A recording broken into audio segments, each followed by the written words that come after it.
BSP supremo Mayawati ने लखनऊ में party कार्यकर्ताओं के साथ मीटिंग कर पार्टी को जमीनी स्तर पर और भी ज्यादा मजबूत बनाने के निर्देश दिए। मायावती ने कहा कि लगातार हो रही मीटिंग से महसूस हो रहा है कि बीएसपी के लोग हर स्तर पर पार्टी के साथ मजबूती से खड़े हैं।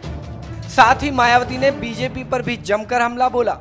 मायावती ने कहा कि बीजेपी और आरएसएस लोगों को गुमराह करने के लिए गलत तरह की अफवाह फैला रही है। उन्होंने कहा कि आरएसएस जातिवादी, सांप्रदायिक और हिंसक राजनीति एजेंडे को लागू करने में आजकल सरकारी धन का उपयोग कर रही है। बीएसपी को खासकर निशाना बनाने की कोशिश की जा रही है। मायावती ने बाबा साहेब के वक्त को याद दिलाते हुए कहा कि इन्हीं जातिवादी तत्वों ने बाबा साहेब को चुनावी राजनीति में सफल नहीं होने दिया, लेकिन बाबा साहेब की मजबूत सोच के सामने विरोधी उन्हें रोक नहीं पाए और बाबा साहेब देश की राजनीति को नया मानवतावादी आयाम देने के ऐतिहासिक तौर पर सफल रहे।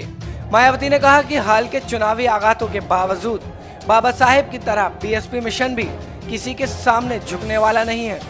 मायावती ने कहा कि बीजेपी और आरएसएस के लोग बीएसपी को ही सबसे बड़ा खतरा मानते हैं। मायावती ने कहा कि देश भर में नफरत और भेदभाव का इतना माहौल पहले कभी नहीं देखा। करोड़ों गरीब, किसान और बेरोजगार लोगों का जीवन बेहाल है, लेकिन बीजेपी अपनी नाकामियों पर पर्दा डालने में लगी है।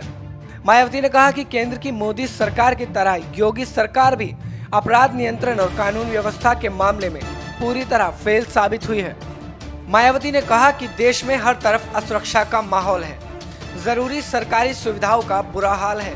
मायावती ने कहा कि जनता बीजेपी से 2 बार धोखा खा चुकी है, लेकिन गरीब, किसान, मजदूर, दलित, मुस्लिम और अपर कास्ट के गरीब लोग सर्वजन हिताय, सर्वजन सुखाय लक्ष्य के प्रति पूरी तरह संकल्पित है। आज नहीं तो कल बीएसपी जरूर सफलता की बुलंदियों पर होगी। Bureau report, national Dastak.